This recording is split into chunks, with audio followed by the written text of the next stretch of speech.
നമസ്കാരം.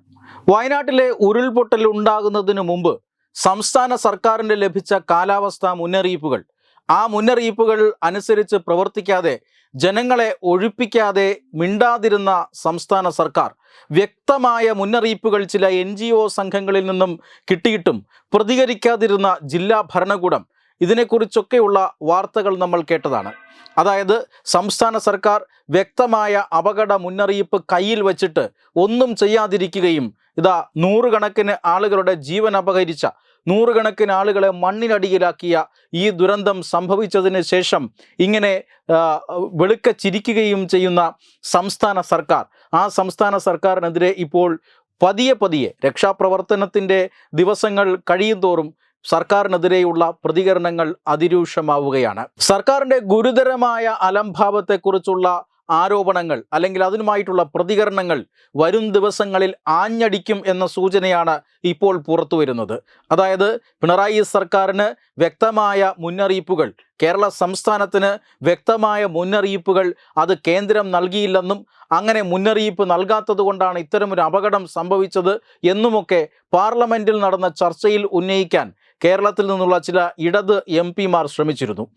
ആ MP-മാരുടെ ഇത്തരത്തിലുള്ള പ്രസംഗത്തിന് ശേഷം അമിത്ഷാ നടത്തിയ മറുപടി പ്രസംഗം അത് രാജ്യം തന്നെ ഏറെ ശ്രദ്ധിച്ച ഒരു പ്രസംഗമായിരുന്നു.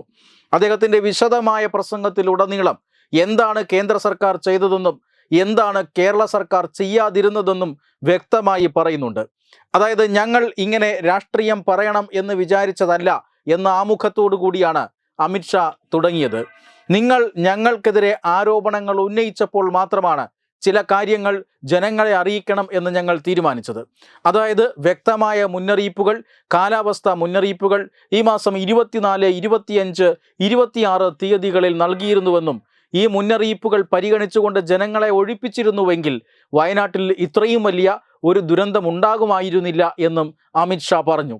മാത്രമല്ല, ഇത്തരത്തിൽ കേന്ദ്രത്തിൻ്റെ ഏർലി വാർണിംഗ് സിസ്റ്റം അനുസരിച്ചുള്ള മുന്നറിയിപ്പുകൾ പ്രയോജനപ്പെടുത്തിയ 2 സംസ്ഥാനങ്ങളുടെ ഉദാഹരണവും അദ്ദേഹം ഈ പ്രസംഗത്തിൽ പറഞ്ഞു. അതായത് സൈക്ലോണിന് മുമ്പ് ഒറീസ സർക്കാരിന് കൊടുത്ത മുന്നറിയിപ്പുകൾ, ആ മുന്നറിയിപ്പുകൾക്ക് മേൽ ഒറീസ സർക്കാർ എടുത്ത നടപടി, അത് കാരണം ഇത്രയും വലിയ ഒരു ചുഴലിക്കാറ്റ് വന്നിട്ടും ഒറീസയിൽ മരിച്ചത് ഒരേ ഒരാൾ മാത്രമാണ്. അതുമാത്രമല്ല, ഗുജറാത്ത് സർക്കാരിനും ഇത്തരത്തിലുള്ള ഒരു മുന്നറിയിപ്പുകൾ നൽകിയിരുന്നു. അവിടെ ഒരു മൃഗം പോലും മരിച്ചിട്ടില്ല. ആ രീതിയിൽ 2 സർക്കാരുകൾക്ക് വളരെ വിദഗ്ധമായി ഈ ഏർലി വാർണിംഗ് സിസ്റ്റത്തെ കൈകാര്യം ചെയ്യാൻ സാധിച്ചു. ലോകത്തിൽ ഒരുപക്ഷെ 2-3 രാജ്യങ്ങൾക്ക് മാത്രമേ ഇത്തരത്തിലുള്ള കാലാവസ്ഥ വളരെ കൃത്യമായി മുൻകൂട്ടി പ്രവചിക്കാനുള്ള കഴിവുള്ളൂ. ആ രാജ്യത്തിലൊന്ന് അല്ലെങ്കിൽ ആ രാജ്യങ്ങളുടെ പട്ടികയിൽ ഒന്ന് ഭാരതമാണ്. ആ ഭാരതം ആ രാജ്യങ്ങളുടെ പട്ടികയിൽ പെട്ടത് 2016 മോദി സർക്കാർ അധികാരത്തിൽ വന്നതിന് ശേഷമാണ്. ഇത്തരം വിവരങ്ങളെല്ലാം ജനങ്ങൾ അറിയുന്നതും പിണറായി വിജയൻ സർക്കാരിൻ്റെ കെടുകാര്യസ്ഥത ജനങ്ങൾ മനസ്സിലാക്കുന്നതുമെല്ലാം അമിത്ഷായുടെ ഈ പ്രസംഗത്തിന് ശേഷമാണ്. ഇപ്പോൾ കേന്ദ്ര ആഭ്യന്തര മന്ത്രിക്ക് പിന്നാലെ കേന്ദ്ര വനം പരിസ്ഥിതി മന്ത്രിയും രൂക്ഷ വിമർശനവുമായി കേരളത്തിനെതിരെ രംഗത്ത് വന്നിട്ടുണ്ട്. അതായത് സംസ്ഥാന സർക്കാർ പരിസ്ഥിതി ലോല മേഖലകളെ സംരക്ഷിക്കുന്നതിൽ വലിയ വീഴ്ച വരുത്തിയിട്ടുണ്ട്. ഇക്കാര്യത്തിൽ കേന്ദ്ര റിപ്പോർട്ടുകളുണ്ട്. ആ റിപ്പോർട്ടുകൾ വളരെ കാലമായി സംസ്ഥാന സർക്കാർ അവഗണിക്കുകയാണ്. എന്നു മാത്രമല്ല, പരിസ്ഥിതി ലോല മേഖലകളിൽ അനധികൃതമായ ഖനനത്തിനും അതുപോലെ അനധികൃതമായ കുടിയേറ്റത്തിനുമെല്ലാം സംസ്ഥാനത്തെ രാഷ്ട്രീയ പാർട്ടികൾ ഒത്താശ ചെയ്തു കൊടുക്കുന്നു. ഈ കുടിയേറ്റം ഒഴിപ്പിക്കാനും ഖനനം നിർത്തിവെക്കാനും സംസ്ഥാന സർക്കാരിന് ഇച്ഛാശക്തിയില്ലാതെ പോകുന്നു. പരിസ്ഥിതി ലോല മേഖലകളിൽ ടൂറിസത്തിനായി പ്രത്യേക സോൺ വേണം എന്ന് കേന്ദ്രം പറഞ്ഞിരുന്നതാണ്. അത് കേരളം അനുസരിച്ചില്ല. പരിസ്ഥിതി ലോല മേഖലകൾക്കായി ഇനിയെങ്കിലും ഒരു പ്രത്യേക പദ്ധതി കേന്ദ്രം തയ്യാറാക്കണം എന്നാണ് കേന്ദ്ര വനം പരിസ്ഥിതി മന്ത്രി ഭൂപേന്ദ്ര യാദവ് അല്പസമയം മുമ്പ് ദില്ലിയിൽ പറഞ്ഞത്.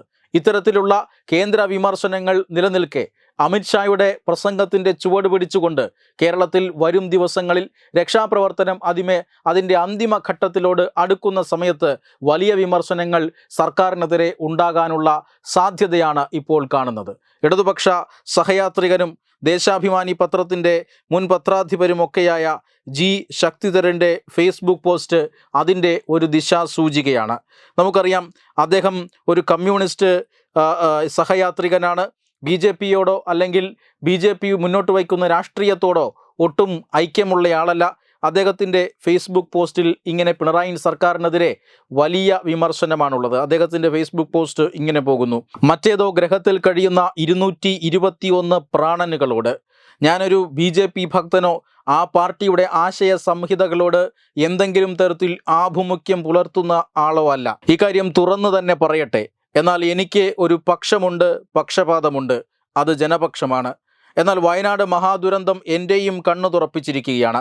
ദുരന്ത നിവാരണത്തിൽ ഓരോ സർക്കാരും ഓരോ കാലത്ത് എന്തൊക്കെ ചെയ്തു എന്നതിൽ കണക്കെടുപ്പ് നടത്തിയാൽ ഏറ്റവും കൂടുതൽ മാർക്ക് ചെല്ലുന്നത് പ്രധാനമന്ത്രി നരേന്ദ്രമോദിക്കാകും എന്നതിൽ രണ്ടഭിപ്രായത്തിൻ്റെ കാര്യമില്ല. ഇപ്പോഴുണ്ടായ വയനാട് ദുരന്തം കൈകാര്യം ചെയ്യുന്നതിൽ കേന്ദ്ര സർക്കാരിനെ പുകഴ്ത്തി മുഖ്യമന്ത്രി പിണറായി വിജയൻ ഇന്നലെ പ്രസംഗിച്ചതും വേറിട്ട ഒരനുഭവമാണ്. ചിലപ്പോൾ സ്വന്തം പരിമിതി കൊണ്ടാണോ അങ്ങനെ പറയേണ്ടി വന്നത് എന്നെനിക്കറിയില്ല. എന്തായാലും കേന്ദ്ര ആഭ്യന്തരമന്ത്രി അമിത്ഷാ പാർലമെൻറ്റിൽ സമചിത്തത കൈവിടാതെ 1 മണിക്കൂറോളം സമയം നടത്തിയ പ്രസംഗം വള്ളിപ്പുള്ളി വിടാതെ വായിക്കാനിടയായി. അതിൻ്റെ പൂർണ്ണരൂപം മലയാളത്തിൽ യൂട്യൂബിലുണ്ട്. അതിലെ പ്രസക്ത ഭാഗത്തിൻ്റെ 4/1 സത്യമെങ്കിൽ വയനാട്ടിലെ ഹതഭാഗ്യരുടെ ഓർമ്മകളുടെ മുന്നിൽ നമ്മൾ മാപ്പു പറയണം. അവരെ കൊലയ്ക്ക് കൊടുത്തത് ആരാണ്? വെളുക്ക ചിരിച്ചിട്ട് കാര്യമില്ല. ഇത് എന്ത് ക്രൂരതയാണ്! മാപ്പർഹിക്കാത്ത സാഡിസം. ഞാൻ വിധികർത്താവാകുന്നില്ല. അമിത്ഷായുടെ പ്രസംഗം ക്ഷമയോടെ കേൾക്കുക, എന്നിട്ട് സ്വയം തീരുമാനങ്ങൾ എടുക്കുക. പ്രസംഗം ലഭിക്കുന്ന ലിങ്ക് ഇതോടൊപ്പം ഒരു അഭ്യർത്ഥന മാത്രം: എന്നെ സംഖ്യയാക്കരുതേ. എങ്ങനെയാണ് അദ്ദേഹത്തിൻ്റെ ഫേസ്ബുക്ക് പോസ്റ്റ് പോകുന്നത്? അമിത്ഷായുടെ പ്രസംഗം കേരളത്തിൽ വലിയ രാഷ്ട്രീയ ചലനങ്ങൾ ഉണ്ടാകാൻ പോകുന്നു. ആ ചലനത്തിൽ പിണറായി വിജയൻ സർക്കാർ ഒലിച്ചു പോകുമോ എന്ന് കണ്ടു തന്നെ അറിയണം വരും ദിവസങ്ങളിൽ. വെബ് ഡെസ്ക് തത്തുമൈ news. Powered by Jyothis, realising your dream home. Our ongoing luxury apartments projects are Crown near Karivattam, The Square near UST Global, White Manor near Aattugal Ambalathara, and Evergreens Luxury Villas near Tirumala.